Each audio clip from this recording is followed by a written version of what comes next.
মদ এবং সুদ খাওয়ার বিষয়ে একটু বলবেন না, কি আছে?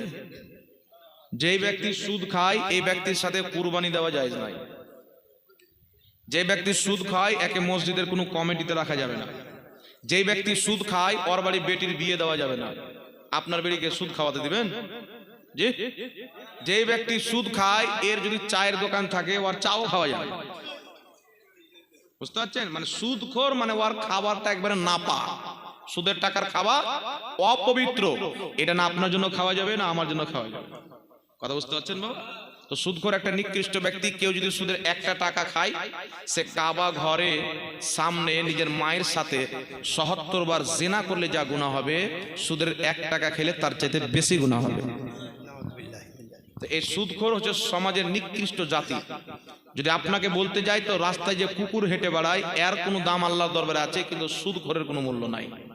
এই জন্য যারা খেয়েছেন তওবা করে ওদের টাকা ঘুরিয়ে দিবেন, তবে আপনি বাঁচবেন। নচেত আপনি প্রস্তুত থাকেন, মরলি আপনি জাহান্নাম, মরলি জাহান্নাম। সুদখোরের কোনো ক্ষমা নাই। আল্লাহ পাক বুঝার তৌফিক দান করুক। যেই ব্যক্তি মদ খায়, মনে রাখবেন মদ খানেওয়ালা ব্যক্তি মহাপাপী। মদ হচ্ছে শুয়ারের পেশাব যেমন নাপাক তেমন মদ নাপাক। বুঝতে পারছেন? রাসূল পাক সাল্লাল্লাহু আলাইহি ওয়াসাল্লামের হাতে হাউজে কাউসারের পানি আমরা পান করতে চাই কি চাই না? জোরে বলতে হবে। আল্লাহ কোরআন পাকে বলছেন ইন্না আতাইনাকাল কাউসার, নিশ্চয় হাবিব নবী আমি তোমাকে কাউসার দান করেছি। নবী বলছেন কাউসার হচ্ছে জান্নাতের একটি হাউজ, যার পানি হচ্ছে দুধের চাইতে বেশি সাদা, মধুর চাইতে বেশি মিষ্টি।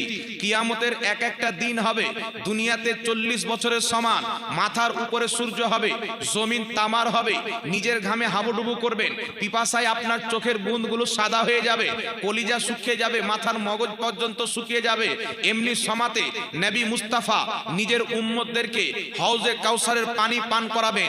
যারা নবীকে মোহাব্বত করেছেন, রাসূল পাকের আদব করেছেন, রাসূল পাকের সম্মান করেছেন, সুন্নি জামাতে থেকে মরেছেন, আল্লাহ নবী তাদেরকে হাউজে কাউসারের পানি পান করাবেন।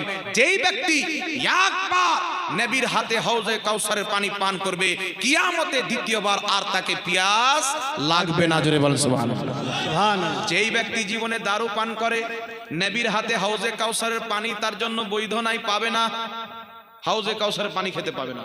এই জন্য কেউ যদি ভুল চুকে দারু খেয়ে থাকেন, আজকে তওবা করবেন। যদি আপনি মুসলমান থাকেন আর মরতে যদি আপনাকে হয় বিশ্বাস রাখেন, আপনি তওবা করেন, তওবা করেন।